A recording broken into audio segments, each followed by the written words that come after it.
السلام علیکم۔ علم کی شمع میں آج ایک بہت ہی اچھی خبر کے ساتھ حاضر ہوئی ہوں۔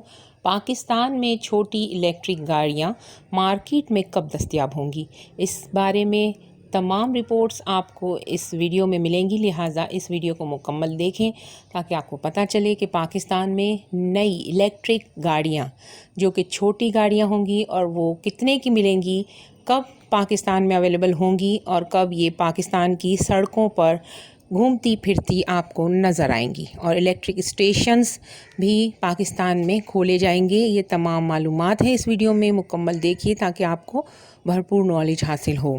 پاکستان میں الیکٹرک وہیکل پالیسی کی منظوری کے بعد اب نجی کمپنیاں چھوٹی گاڑیوں کی لانچنگ بھی تیار کر رہی ہیں۔ چینی کمپنی کی تیار کردہ چھوٹی 10 kV کی گاڑی نومبر میں مارکیٹ میں دستیاب ہوگی۔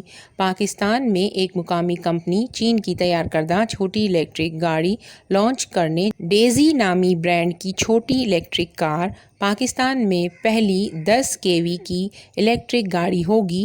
کمپنی نے گاڑی کی ابتدائی قیمت کا تخمینہ 21 لاکھ روپے سے 23 لاکھ روپے تک لگایا ہے۔ 10 kV کی الیکٹرک گاڑی کی بکنگ کا آغاز 20 ستمبر سے کیا جائے گا۔ چھوٹی الیکٹرک گاڑیوں کی لانچنگ ستمبر میں متوقع تھی، تاہم کرونا وائرس کی وجہ سے شپنگ کے مسائل کے باعث گاڑیوں کی لانچنگ میں تاخیر کا سامنا کرنا پڑا۔ تاہم اب امید کی جا رہی ہے کہ نومبر سے یہ گاڑیاں پاکستان کی مارکیٹ میں دستیاب ہوں گی۔ چھوٹی الیکٹرک گاڑی کی کیا خصوصیات ہوں گی؟ ابتدائی طور پر گاڑی کی بیٹری کو 8 سال کی وارنٹی کے ساتھ متعارف کروایا جائے گا، جو کہ 10 kV کی موٹر کے ساتھ دستیاب ہوں گی، یعنی کہ یہ گاڑی گھر میں بھی چارج ہو سکے گی۔ گاڑی کی قیمت کے حوالے سے بتایا گیا ہے کہ الیکٹرک گاڑیوں کی مانگ میں اضافے کے ساتھ عالمی مارکیٹ میں وہیکلز کی قیمت میں گزشتہ 6 ماہ سے 3 بار اضافہ ہو چکا ہے، لیکن اس کے باوجود گاڑی کی قیمت دیگر گاڑیوں کے مقابلے میں زیادہ نہیں، کیونکہ چھوٹی الیکٹرک گاڑیوں کی دیکھ بھال کے اخراجات نہ ہونے کے برابر ہیں۔ ڈیزی 7 kV الیکٹرک کار کی حد رفتار 70 کلومیٹر فی گھنٹہ، جبکہ کمپنی کی جانب سے دعویٰ کیا جا رہا ہے کہ گاڑی کی رینج 200 کلومیٹر ہے، یعنی ایک بار بیٹری فل ہونے پر گاڑی 200 کلومیٹر تک سفر کیا جا سکتا ہے، جبکہ 300 کلومیٹر کا اضافہ رینج ایکسٹینڈر بھی لگوایا جا سکے گا۔ گاڑی کی دیگر خصوصیات میں الیکٹرانک پاور اسٹیئرنگ اور پاور ونڈو دی گئی ہے، جبکہ up hill assist system, air condition, child lock, Google navigation اور LED کنٹرول پینل بھی دیا گیا ہے۔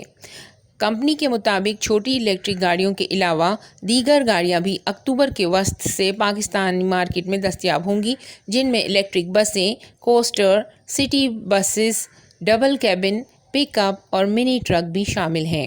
پاکستان کے مختلف شہروں میں کمپنی چارجنگ یونٹس بھی قائم کرے گی تاکہ ملک میں الیکٹرک گاڑیوں کی حوصلہ افزائی کی جا سکے۔ خیال رہے کہ گزشتہ برس دسمبر میں وفاقی حکومت نے ای وہیکل پالیسی کے منظوری دی تھی، جس کے تحت پاکستان میں بننے والی ای وہیکل پر کوئی رجسٹریشن اور ٹوکن ٹیکس لاگو نہیں ہوگا، جبکہ مینوفیکچررز کو مراعات دینے کے لیے بھی صرف 1% سیل ٹیکس عائد کیا گیا ہے۔ اس کے علاوہ مالی سال 2021-22 کے بجٹ میں بھی ای وہیکل کے حوالے سے مراعات دیتے ہوئے گاڑیوں کے پرزے درآمد کرنے پر کسٹم ڈیوٹی کو کم کر کے 10% کر دیا گیا ہے، جبکہ ای وہیکل پالیسی کے تحت 3000 چارجنگ اسٹیشنز بنانے کا منصوبہ بھی پالیسی میں شامل ہے۔ امید کرتی ہوں کہ آپ کو میری یہ ویڈیو پسند آئی ہوگی۔ انشاءاللہ جلد دیکھیں گے پاکستان کی سڑکوں پر الیکٹرک گاڑیوں کو دوڑتے بھاگتے، تاکہ CNG کی جو کمی ہے اسے پورا کیا جا سکے اور CNG کی قلت پر قابو پایا جا سکے، تاکہ گھروں میں موجود صارفین کو کھانا پکانے کے لیے CNG کی اور گیس کی قلت کا سامنا نہ کرنا پڑے۔ یہ بہت ہی اچھا اور اہم قدم ہے۔ امید ہے آپ کو میری ویڈیو پسند آئی ہوگی۔ پسند آئی ہو تو لائک ضرور کریں، اور اگر پسند نہ آئی ہو تو ان لائک کا آپشن بھی موجود ہے، آپ کر سکتے ہیں۔ ویڈیو دیکھنے کا بہت بہت شکریہ۔ اللہ نگہبان۔